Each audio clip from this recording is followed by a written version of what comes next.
તો કેમ છો બધા? સ્વાગત છે આપણા કન્ટ્રી સાઇડ બ્લોગરમાં તમારું બધાનું. થયું આજે લાવો લોકોને જણાવીએ. નિયરલી 2 વર્ષ થવા આવ્યા કેરળનું કામ કરીએ છીએ. Night shift. સવાર 7 વાગ્યા શિફ્ટ પતાવીને ઘરે આવ્યો. ગાડીમાં બેઠો હજુ નીચે, કેમ કે ઉપર ઘરવાળીનો છોકરો ઊંઘે હજુ લાગતું નથી, ઉઠ્યા હોય, ફોન બોન આવ્યો નથી. જઈને ખોલીશું તો ઉઠી જશે ફટ દઈને, ખોટી ઊંઘ બગાડવાની. તો બેઠા લાગો વિડીયો બનાવીએ. તો કેમ છો બધા? કેરળનો સારો એવો એક્સપિરિયન્સ ઘણા લોકોનો હશે. અત્યારે તો બધા યુકેમાં દેદાન આદાન ચાલે છે ઘણા ટાઈમથી. ઘણા લોકોને હજુ પ્રોપર ખબર નથી કે આ કામ શું છે, કેવું છે, કરાય ના કરાય. બધાના અલગ અલગ શોખ, અલગ અલગ વિચારો, અલગ અલગ મંતવ્ય જાણવા મળતા હશે તમને દરેક જગ્યાએથી. કોઈક કહેતું હશે ના આવો યુકેમાં, કોઈક કહેતું હશે આવી જ જા ભાઈ, આવી જ જાઓ, જોઈ લઈશું, થઈ પડશે, નહીં કરીએ, ક્યાંક બીજે શોધી લઈશું, કંપની બંધ થઈ જશે તો આમ કરી દઈશું, તેમ કરી દઈશું. મિસગાઈડ થતા હશે, કોઈક સારી સલાહ આપતા હશે. પણ કામ શું છે એકચ્યુઅલ કોઈ કહેતા નહીં હોય. કદાચ મે બી, કદાચ ઘણાને ખબર બી હશે, પણ જેને જેટલી ખબર પડે, જેનું જેટલું નોલેજ એનું વધારે સારું. કોઈક ભાઈ આપણો આવતો હોય ઇન્ડિયાથી, કોઈક બહેન આવતી હોય, હકે શું કે પૈસા વાપરીને, અને આઈડિયા ના હોય તો દરેકને તકલીફ પડે, અને ઘણાને તકલીફ પડી રહી છે. આપણને બી અહીંયા તકલીફ પડે. કામ કરવું, કોઈ કામ કરવું ઇઝી હોતું નથી, પણ કામ તો કામ છે, બરાબર છે ને? તો જે બી લોકો ઇન્ડિયાથી આવે છે યા બી આવી ગયા છે, કદાચ એમનું કામ ચાલુ થયું છે કે નથી થયું, જે બી હોય, પણ આ કામ બહુ જ અઘરું છે, ઘણું અઘરું છે. આપણે ઇન્ડિયામાં કશું કર્યું હોતું નથી. આપણે ઇન્ડિયામાં બધા પોતપોતાના ઘરના નવાબ જ હોય છે. ઇન્ડિયામાં પાણીનો ગ્લાસ બી ભર્યો ના હોય, ને ક્યારે બી સપનામાં બી એવું વિચાર્યું ના હોય કે આજે વિદેશ જઈને કામ કરવું પડશે, કે કયું કામ કરવું પડશે, કે શું કામ કરવું પડશે. કે આપણને કોઈ દિવસ આપણે એવું વિચાર્યું તો હોય જ નહીં, આઈડિયા જ ના હોય. આપણો બસ સ્ટોરી જોઈ લોકોને, આને આઈફોન લીધો, આમ મજા આવે, ગાડી લીધી, જલસા છે. બાકી ચલો આપણે બી જઈએ, જોઈ લઈશું, જે થશે કામ કરી લઈશું. આટલા પૈસા 20 લાખ, 25 લાખ, 30 લાખ, બધાની અલગ અલગ કેપેસિટીના. જેના જોડે ના હોય લોન, હા ના, આમથી આમ કરીને અત્યારે ક્યાંકનું ક્યાંક બધાને જવું જ હોય. બધાના પોતપોતાના સપના સેટ કરવા હોય છે, અને એ ડ્રીમ જોતા હોય, અને જોવા બી જોઈએ. પણ ડ્રીમ જોવા માટે સામે કામ બી આપણે કરવું પડે છે. આપણને આપણી કેપેસિટી ખબર હોય છે, અને નથી બી ખબર હોતી. સેટ થઈએ ના થઈએ એ તો આપણા હાથમાં છે નહીં. એ તો આજે બહારની ધરતી ઉપર પગ મૂકો એટલે ઘણું બધું સહન કરવું પડે, ઘણું બધું જોવા મળે, ઘણા બધા સારા એક્સપિરિયન્સ થાય. હું તો સારા જ એક્સપિરિયન્સ કંઈ ઘણું શીખવા મળે છે. બધું ટાઈમ આવે એટલે બધું જોવા મળે, કોણ શું કરે છે, ક્યાં શું કરે છે, કોણ કેવી સલાહ આપે છે. બધું life is ગોના be very practical and very hard work. તો આ ફિલ્ડ એવી છે કે જો ઇમોશનલી અટેચ થઈ જાઓ તો બહુ સારું છે કામ કરવું.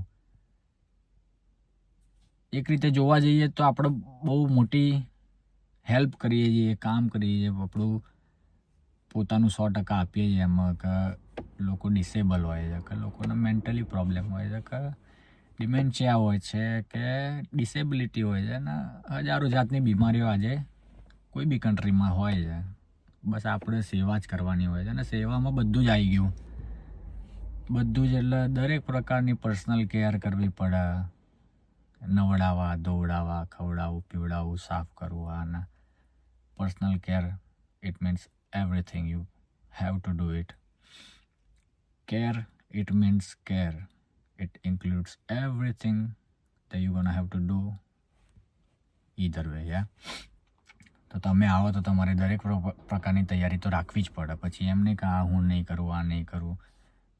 લાઈન એટલી લાંબી છે કે આ હું નહીં કરવું વાળાને તો અત્યારે કોઈ જોતું છે નહીં. આપણો નંબર ક્યારે જતો રહે, કોઈ જ રાતોરાત બધું ચેન્જ થઈ જતું હોય છે. એટલે તકલીફ પડે છે. 1 દિવસ ના પાવો, 2 દિવસ ના પાવો, પણ આપણું ભવિષ્ય બનાવવા માટે, અને આપણે જે પ્રમાણે જે લોકો પૈસા ખર્ચીને આવ્યા હોય, કે જેણે જાતે જોબ શોધી હોય, એના કરતા હોય કામ, ભવિષ્ય બનાવવું હોય, સેટ થવું હોય, તો દરેક કોઈ બી કામ કરવું પડે. કોઈ કામ ઇઝી છે નહીં. દરેક પ્રકારના કામમાં નાની મોટી તકલીફ તો હોય, અને ડિસઅપોઇન્ટમેન્ટ્સ બી મળે, અને દરેક અલગ અલગ ખરાબ ને સારા એક્સપિરિયન્સ મળે. પણ ધીરે ધીરે દરેક વસ્તુમાં ટેવાઈ જઈએ આપણે. ઠીક છે, આજે આપણે આપણું ઘર છોડીને, આપણા મા બાપ છોડીને, આપણા ભાઈબંધો છોડીને આપણે દૂરથી આવ્યા હોઈએ, તકલીફ તો પડવાની છે, કોઈને બી હોય તકલીફ તો પડવાની છે, બરાબર. પણ ટેવ બી પડી જાય. Patience, time is money. તમે સમય આપો, તમારું એક માઇન્ડસેટ સેટ કરો કે ના ભાઈ મારે આ કરવાનું છે, આનાથી મારું ઘર ચાલે છે, મારી ફેમિલી ચાલે છે, અને મારું ભવિષ્ય આજે નહીં તો કાલે બનવાનું જ છે, તો કામ તો કરવું જ પડે, બરાબર. અને કેરરનું કામ ઇટ્સ નોટ ઇઝી. તમે ડે શિફ્ટ કરો કે નાઇટ શિફ્ટ કરો, ઘણાને એમ લાગતો હોય રાત્રે કરવું ઇઝી. હું 12 કલાકની શિફ્ટ 2 વર્ષથી કરું છું, મારું મન જાણે, અને જે કરતા હશે એમનું બી મન જાણતું હશે. કોઈ બી ફિલ્ડ હોય, દરેક ફિલ્ડની હું મારો ઓપિનિયન આપું છું, પણ એ બી જાગવું અને કામ કરવું, અને ઇટ્સ નોટ ઇઝી, બરાબર. It's difficult. તો જે બી કેરરના વિઝા ઉપર આવતા હોય, જે બી અત્યારે કામ કરતા હોય, જ્યાં બી છો ત્યાં ટકી રહેવું તો આપણા માટે અને આપણી ફેમિલી માટે અને ભવિષ્ય માટે. આજે નહીં તો કાલે તો રંગ લાવવાનો જ છે કોઈ બી વસ્તુ હોય. મહેનત આજે કરીશું, તકલીફ આજે પડવાની, તો 2-5 વર્ષે સેટ થઈશું ને બધું ધીરે ધીરે લાઈન ઉપર આવશે. પણ જો લોકોની વાતોમાં આવ્યા અને આડાવડા આમથી આમ ભટકી જઈએ છીએ ને આપણે આપણી પ્રોબ્લેમ જ છે ને.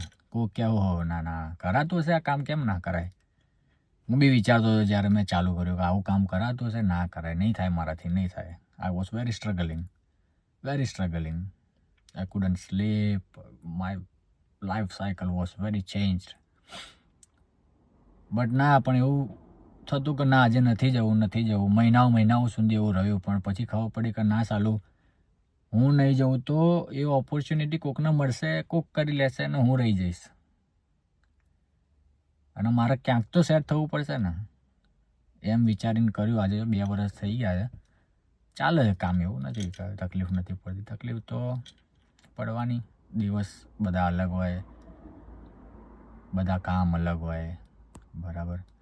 તો કેરરના જોબમાં જે બી લોકો આવી રહ્યા છે, જે બી લોકો પોતાનું ડિસિઝન લઈ રહ્યા છે, કોઈની વાતોથી ના લેશો, પોતાનું જાણો, સમજો. ગૂગલ કરો, કયું કામ હોય, કેવું કામ હોય, કયા પ્રકારના બધા બીમારીઓ હોય છે અહીંયા, એનું જુઓ, જાણો, સમજો કે તમારે શું ફેસ કરવું પડે, તમને પોતાના આઈડિયા આવી જાય. અમે તો ભૂલ કરી હતી, કંઈ બધું જોયું નહોતું. પણ જો કે આપણે ઇન્ડિયાથી એ રીતે આવ્યા બી નથી. આપણે તો અહીંયા કામ શોધ્યું, જોયું, કર્યું, અને બધું ધીરે ધીરે સેટ કરી રહ્યા છીએ. જે બી લોકો કોકની વાતમાં આવી જાય કે હા આવી જાઓ, કરી લઈશું, જોઈ લઈશું, કશું જોવાતું નથી. તો બધાએ પોતપોતાનું જાતે એફર્ટ લગાવવા કે ભાઈ જોબ કેવી હોય છે, શું હોય છે. જેને કામ કરવું એના માટે તો અહીંયા બહુ જ કામ છે યુકેમાં, કે કંઈ બી જગ્યાએ જાઓ, જેને કામ કરવું એના માટે તો બહુ જ કામ છે.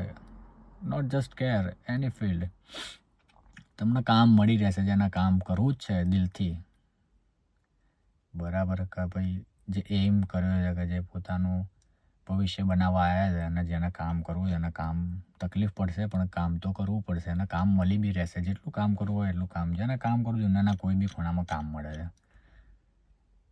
એટલે એવું તો કોઈ જ નેગેટિવ વિચાર કહું, નેગેટિવ એડવાઇસ તો નહીં જ આપું કે ના આવવું જોઈએ, બરાબર. જેને બી પોતાનું ભવિષ્ય બનાવવાનું હોય કે જે બી હોય, જેનો બી જે ગોલ હોય તો આવવું જોઈએ. કામ તો છે. એટલે કોઈ એમ કે ના હોય કામ નથી, તો ભાઈ જે એવું કહેતા હોય એમને એવું કહેવું જોઈએ કે તમે બી પાછા ઇન્ડિયા આવતા રહો, શું લેવા રહો છો, બરાબર. એટલે કામ તો બધા કરતા જ હોય છે, ત્યારે જ રહેતા હોય છે. અહીંના ખર્ચા નીકળે ના નીકળે, એક દિવસ બી પોસાય નહીં ઘરે બેસી રહેવું. અહીંના મહિનાના ભાડા expensive, you can't afford, anyone can't afford without working. કામ તો કરવું પડે ને, જીવનશૈલી તો જ ચાલે. કોકના ઘરે બૈરી છોકરા હોય, હા ના, એટલે એવું ના હોય કે 2 જણા કામ કરે છે, લો હો ચાંદી છોકરું થઈ ગયું, PR થઈ જાય, ઘંટો ભેંચો દેવું કશું ના હોય. કામ કરવાનું છે. કાલે શું થવાનું છે એની કોઈની ખબર જ છે જ નહીં આ કન્ટ્રીમાં. કોઈ બી કન્ટ્રીમાં જાઓ, they can change the rules any times overnight and you will be fucked. તો જે તમારા જોડે કરંટ હોય એ કરંટ કામને ફોકસ કરીને તમારો ગોલ નક્કી કરીને ચાલવું જોઈએ.